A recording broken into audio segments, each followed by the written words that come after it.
Welcome to another tutorial on MATLAB Tech. So in this particular tutorial, we are looking into the concept related to the ultrasound sensor. And in this particular tutorial, we will be having a look into how we can program ultrasound sensor using Arduino IDE. So let's get started. So coming to the program structure. So basically we do have three major structure.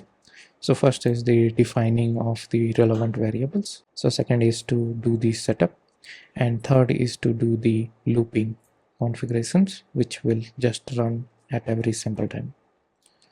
So first we have defined constant integer, right? So why we have defined constant integer? Because these will be constant pins which will not be changing over time.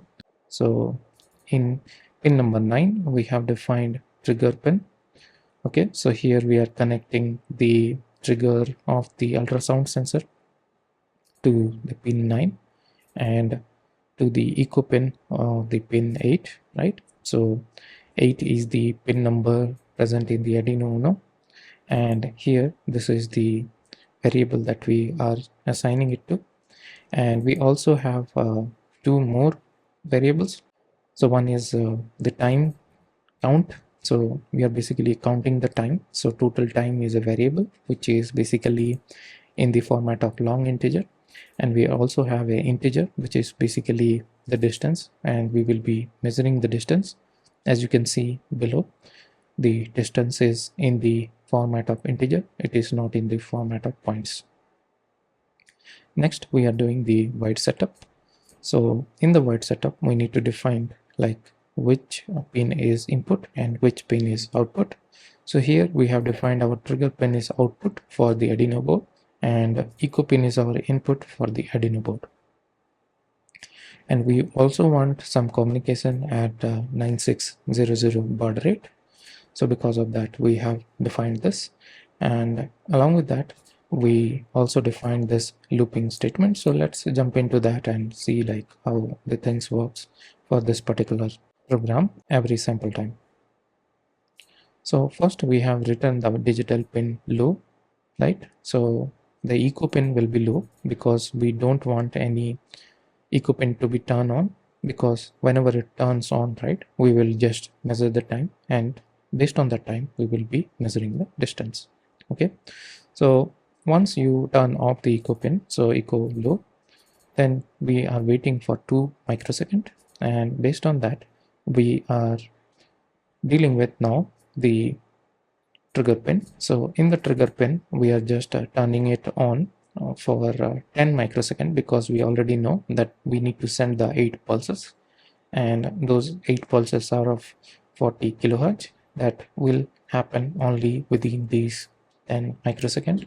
So we just turn on for 10 microseconds and then turn off.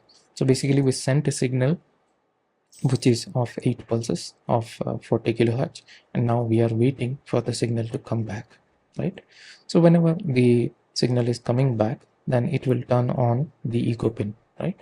So when it is turning on, that we can measure with the help of this particular function called pulsin, and with the help of that you will be able to calculate the time duration for which the sound wave traveled, and basically we know that it traveled 2 times the distance, right? So using the formula that we discussed in the previous tutorial, we just multiply, then here we are getting this 2d, right? 2 times the distance that we need to divide to get the actual distance by 2, right? Distance traveled by the sound is this one, and we are dividing it by 2, so we are getting the distance, actual distance. So this is the distance in centimeter, and we need to print it in a formatted way so that we will be able to understand like this is the actual distance that we are measuring. Okay, so first we did like mention like this is the distance, then we are mentioning that this is actual value of the distance, and then we are going to the next line. If we are not going to the next line, then we will be printing all in the same line, then it is very confusing. So because of that we have used this, and because of that we are getting every line one distance and one value, right? So this entire thing will be delayed by 100 millisecond, and the response will be smooth, and you will not get fluctuating results. You will get a proper result. So now let's see like how the distance is changing and measuring, and when we are getting the blind spot and all those things. So let's jump into the hardware setup and see.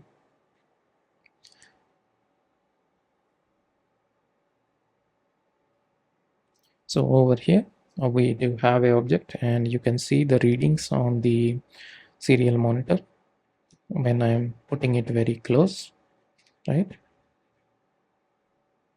Then you can see the distance is reducing, right?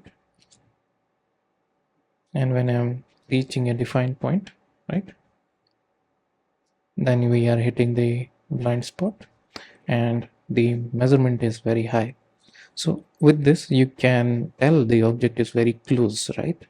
And that way you can operate the actuators in your moving robot, and then you can deal with this. If I'm just moving it a little bit far, then you can see the reading got changed now, and you are able to see the actual reading that you are getting. And as I increase the distance, right, the object is getting far, and you are getting the right amount of distance. So this is how you can operate a ultrasound sensor, and with the help of this program you can design any obstacle avoidance robot or any further obstacle avoidance objective that you want to meet when you are actually dealing with a real-time system. So yeah, this is how the ultrasound sensor works with the Arduino environment. So in summary, what we learned is how to program the ultrasound sensor, how ultrasound sensor works, and how to deal with a ultrasound sensor with the distance, and what are the key factors that we need to consider when we are dealing with a ultrasound sensor, basically the blind spot, right? So yeah, in case you are liking the channel, please consider subscribing. In case you have any comment or query, please let us know in the comment section. We will be more than happy to clarify your doubts. Have a great day. Thank you.